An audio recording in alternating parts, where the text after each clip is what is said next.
The code name for India's retaliatory military action to the Pahalgam terror attack, Operation Sindoor. It's not just a name that headlined India's mission.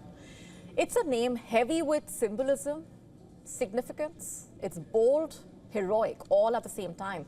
It is emotional as well, born out of pain and personal wounds of those bereaved women who lost their husbands to the hand of terror in that massacre.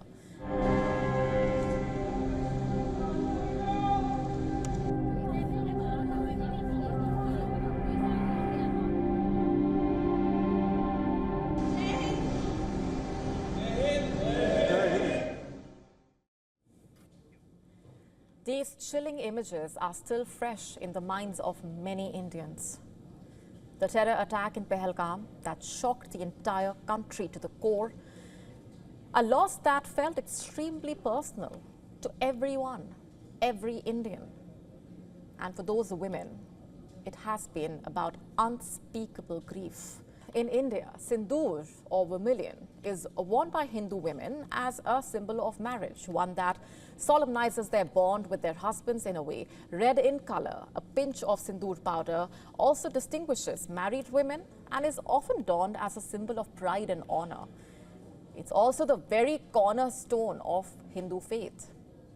In the Pahalgam terror attack, remember, the deceased men were asked whether they were Hindus or Muslims before being singled out and shot dead, while their wives and children watched in horror. So when Indian Prime Minister Narendra Modi codenamed India's mission as Operation Sindoor, the message was loud and clear. It has been positioned as a fitting tribute to the distraught and grieving wives, whose voices have finally been heard. It came as a strong reassurance that they are not alone in this fight for justice.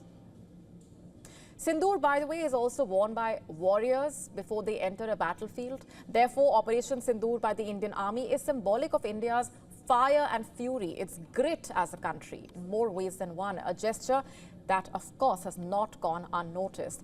The wives have responded. They hailed Operation Sindoor as a befitting reply to how the terrorists stripped them of their Sindoor, as well as to those who challenge India. Listen to this. जे हे नाव दिलंय त्याच्यासाठी मी त्यांचे आभार मानेल, कारण त्यांच्या सगळ्या लेकींचं सिंदूर त्या दहशतवाद्यांनी मिटवून टाकलेलं आणि आज त्यांनी तेच नाव दिलं. मला ते नाव वाचल्यानंतर अतिशय डोळ्यात पाणी आलं की त्यांना जाणीव आहे आमची.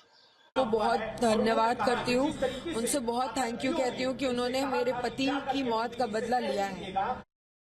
हाँ, भविष्य में भी ऐसा ना हो, इसलिए पाकिस्तान के जो लोग दुष्ट प्रवृत्ति के उनको ढूंढ के मारे और फिर उन्होंने पाकिस्तान ने अपनी तरफ आंख उठा के भी नहीं देखना चाहिए, ऐसा करे. However, the story of India's mission is incomplete without the mention of the two women officers who addressed the media on the operation. The two officers, Wing Commander Vyomika Singh and Colonel Sofia Qureshi, who India chose to front the press briefing alongside the Foreign Secretary. This is a significant moment for the country, one that is also indicative of its women power, both literally and symbolically, as they remain fully prepared to strike back should Pakistan plan a response anytime soon. India has demonstrated considerable restraint in its response. However, it must be said that the Indian Armed Forces are fully prepared to respond to Pakistani misadventures, if any, that will escalate the situation.